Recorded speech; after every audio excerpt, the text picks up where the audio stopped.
Time now for some of the biggest trending stories you'll want to know today. Taylor Swift is being considered for a remake of a classic Hollywood film. We will tell what insiders are saying. And Stevie Nicks announced she's working on a new album. We have the latest on that, too. Let's bring in NewsNation entertainment expert to break down those headlines. Hey, Paula Froelich. Hello, friend. Let's talk about Taylor Swift. Yep. This is a huge, iconic movie. What are we talking about here that she might get a role in?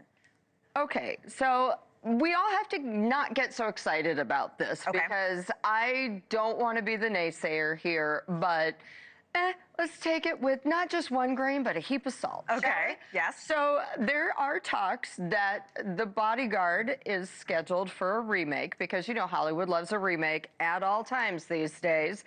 And people got really excited because the director of her Eras tour is slated to direct. Oh. So naturally, people are like, oh my gosh, Taylor Swift is going to do this, blah, blah, blah.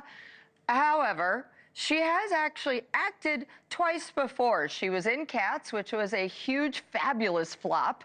I don't know if you saw it, but I will let you know. I couldn't sit through it. I tried. Oh, see, I love it. It was so bad, it was good. It was campy, for sure. Yeah, and then 2002, she was in a movie, Amsterdam. That also did not do that well. Also, she is busy, girl. That is a lot to do.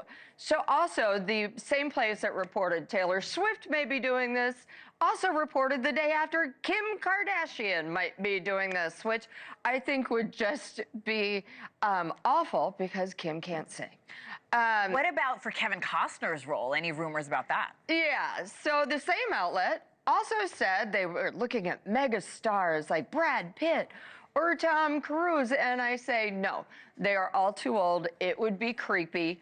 It would be like a 65-year-old man with a 20-something girl or 30. It's just, that's a no. I think it's time for younger people to step up. And if they are going to do this movie, come on, man, do it right. Personally, maybe a Hemsworth. I could see a Hemsworth doing it. I mean, obviously, I could see a Hemsworth doing anything. Yeah, same here.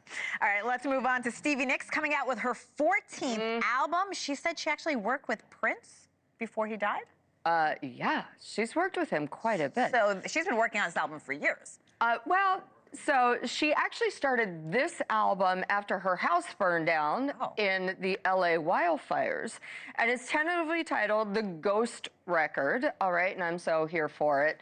And she said it's going to be autobiographical, no holds barred. So I hope we can expect to see a lot more silver screens. You know, one of my favorite songs where she looks at Lindsey Buckingham and she's like, I'll follow you down to the sound. You know, it's the voice that will haunt you.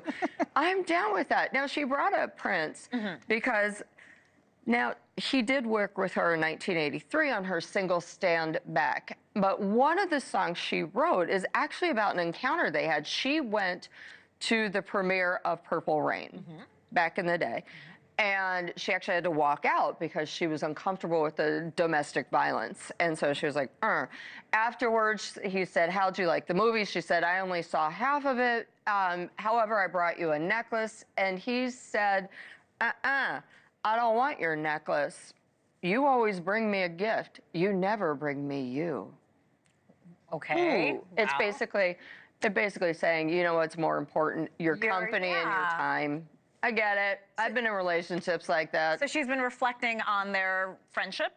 Absolutely. Okay. And also the lessons that he taught her. You know, forget the gift. Why don't we just hang out? Yeah. You know? I love it. Nuance at the end of the day. Big heart. Big heart. All right, Paula Froelich with The Scoop. Thank you so much. And be sure to subscribe to The Scoop newsletter for the biggest stories in entertainment. Thanks for watching. Go to joinnn.com to find NewsNation on your television provider. And don't forget to click the red subscribe button below to get more of NewsNation's fact-driven, unbiased coverage.